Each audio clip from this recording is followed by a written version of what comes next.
அன்பர்களுக்கு வணக்கம். ஜாதக அலங்காரம் 61வது பதிவு, பாடல் எண் 117. இப்போ நாம் இந்த ஜாதக அலங்காரத்தில் அந்த 27 நட்சத்திரங்களில் பிறந்தவங்களுக்கு எந்த மாதிரியான குண விசேஷங்கள் இருக்கும் அப்படிங்கிறத தொடர்ந்து பார்த்துட்டு வர்றோம். நாம் அந்த வகையில் இன்னைக்கு பார்க்கறது மூல நட்சத்திரத்தில் பிறக்கிறவங்களுக்கு எந்த மாதிரியான குண விசேஷம் இருக்கும் அப்படிங்கிறத ஜாதக அலங்காரம் சொல்கிறத நம்ம சொல்ல போகிறோம். பொதுவாகவே இந்த மூல நட்சத்திரத்தில் பிறக்கிறவங்களுக்கு புத்திசாலித்தனம் அதிகமாக இருக்கும். பொதுவாக இந்த தனுசு ராசியிலே மூல நட்சத்திரம். தனுசு தான் காலபுருஷ தத்துவப்படி அந்த 9வது ராசின்னு நாம் பார்க்குறோம். மூலதன ராசின்னு சொல்லுவாங்க. எப்படி ஒரு நாட்டுக்கு கஜானா முக்கியமோ அதே மாதிரி ஒரு தனி மனிதனுடைய வாழ்க்கையில் அவனுக்கு இருக்கக்கூடிய பொருளாதார வசதி மூலதன ராசின்னு சொல்லுவாங்க. அவன் எந்த லக்னமாகவும் பிறந்திருக்கலாம், எந்த ராசியாகவும் பிறந்திருக்கலாம். அதே நேரத்தில் இந்த தனுசு ராசி எந்த அளவுக்கு பலம் பெற்று இருக்கு அப்படிங்கிறத பொறுத்து தான் அவனுடைய மூலதனம், அவனுடைய பொருளாதாரம் இருக்கும். அதுலேயும் அந்த தனுசு ராசியில அந்த மூல நட்சத்திரத்தில் நிற்கக்கூடிய கிரகங்கள் அந்த ஜாதகனுக்கு பொருளாதார வகையில நல்ல மேம்பாடுகளை கொடுக்கும். இப்ப நாம இங்க ஜாதக அலங்காரம் சொல்றபடி அந்த மூல நட்சத்திரத்தில் பிறக்கிறவங்களுக்கான குண விசேஷம் என்னங்கிறத பார்க்கணும். முதல்ல அந்த பாடலை பார்த்துட்டு விளக்கத்தை பார்ப்போம். மண்டிய நித்திரை பெரியன் புறந்தாள் உன்னதனாம், வலுவாமல் செய்கருமம் செய்வத்திமானாம், திந்திரல் ஆயுதம் தன்னால் சீவனம் செய்திடுவன், திகழ் தந்தை தாய்க்கினியன் சிறந்த தவ சீலன், கண்ட சிறு தின்றி தின்ன பெரியவான் லோபி, கண் சிறுக சிவந்திருக்கும் கல்விமானாகும், மிண்டுகளே செய்திடுவன் உறவினரை சேரான், முன்கோபி கொடியனாகும் மூலத்தானே அப்படின்னு முடிச்சிருக்கு இந்த பாடலை. அப்ப இந்த முதலடியில நாம பார்க்கும்போது மண்டிய நித்திரை பெரியன் புறந்தால் உன்னதனாம். மண்டிய நித்திரை அப்படின்னு சொன்னா நல்ல நெடுந்தூக்கம் தூங்குறதுல ஆசை உடையவங்களா இருப்பாங்க அப்படிங்குது. மூல நட்சத்திரத்துல பிறக்கிறவங்க தூக்கம் நல்லா வரும். கேது பகவானுக்குரிய நட்சத்திரம். மண்டிய நித்திரை பெரியன் புறந்தால் உன்னதனாம். புறந்தாள்ங்கிற போது அவனுடைய பாதத்துல மேற்பகுதி பார்க்க அழகு மிக்கதா இருக்கும், செழுமை உடையதா இருக்கும், திண்மை மிக்கதா இருக்கும், வலிமை மிக்கதா இருக்கும்னு அர்த்தம். புறந்தால் உன்னதம்.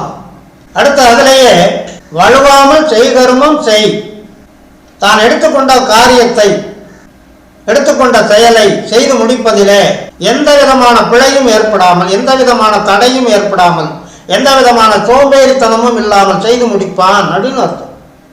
வலுவாமல் செய்கருமம் செய், பக்திமானம். ஆன்மீக நாட்டம் அதிகமாக இருக்கும். கோயில் குளங்களுக்கு நிறைய செய்வான். தெய்வங்களுக்கு பூஜை புனஸ்காரம் செய்வதில் முன்னால் நினைப்பான். தெந்திரல் ஆயுதம் தன்னால் சீவனம் செய்திடுவன். அவனுடைய தொழில் என்னவா இருக்கும், அவன் எந்த தொழிலை செஞ்சு ஜீவிப்பான் அப்படிங்கிறத சொல்லுது 2வது அடியில. மூல நட்சத்திரத்தில் பிறக்கிறவன் தெந்திரல் ஆயுதம், வலிமை மிக்க ஆயுதங்களை செய்வதில் அருவா, கத்தி, ஈட்டி, கடப்பாறை. அப்ப ஹார்ட்வேர் கடைகள் வச்சிருப்பான்.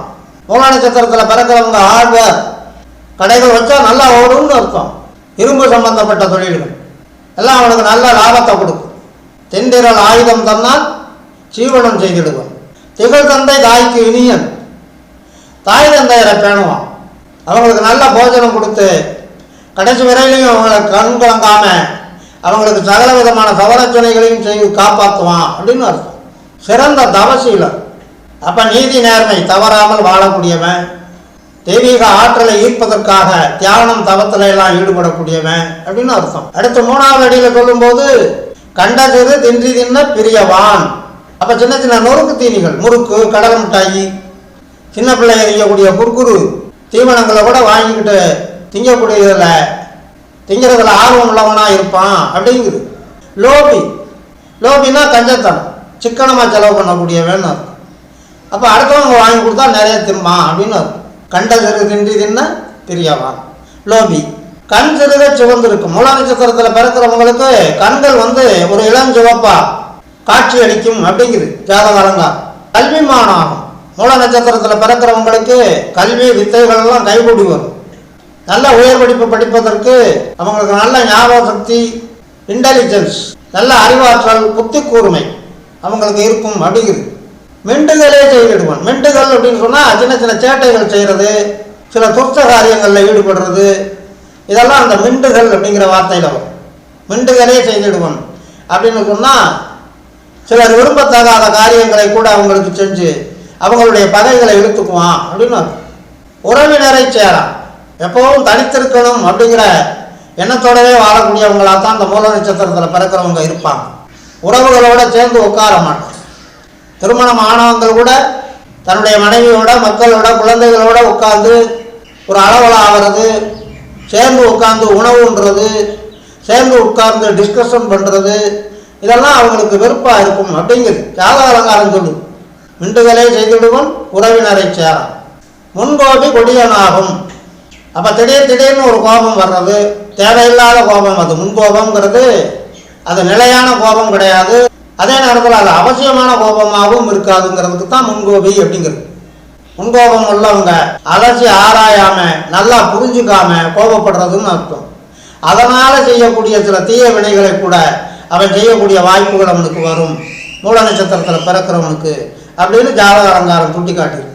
ஆக பொதுவாக மூல நட்சத்திரத்தில் பிறக்கிறவன் நல்ல புத்திமானாக இருப்பான், நல்ல கல்விமானாக இருப்பான், நல்ல அறிவாற்றல் மிக்கவனாக இருப்பான், பாதங்கள் வலிமையோடு இருக்கும், செயல்பாட்டில் அவன் தீவிரம் காட்டுவான், எந்த ஒரு காரியத்தையும் செய்து முடிக்காமல் ஓய்வெடுக்க மாட்டான், எந்த ஒரு செயலை செய்வதிலும் அவன் சோம்பேறித்தனப்பட மாட்டான் அப்படின்னு இங்கே ஜாதக அலங்காரம் நமக்கு சுட்டி காட்டி இருக்கிறது என்று சொல்லி இனி அடுத்த பாடலுக்கு உண்டான தெளிவான விளக்கம் காண தொடர்ந்து வாருங்கள், ஆதரவு தாருங்கள் என்று கேட்டு இந்த அளவோடு நிறைவு செய்கிறேன். நன்றி, வணக்கம்.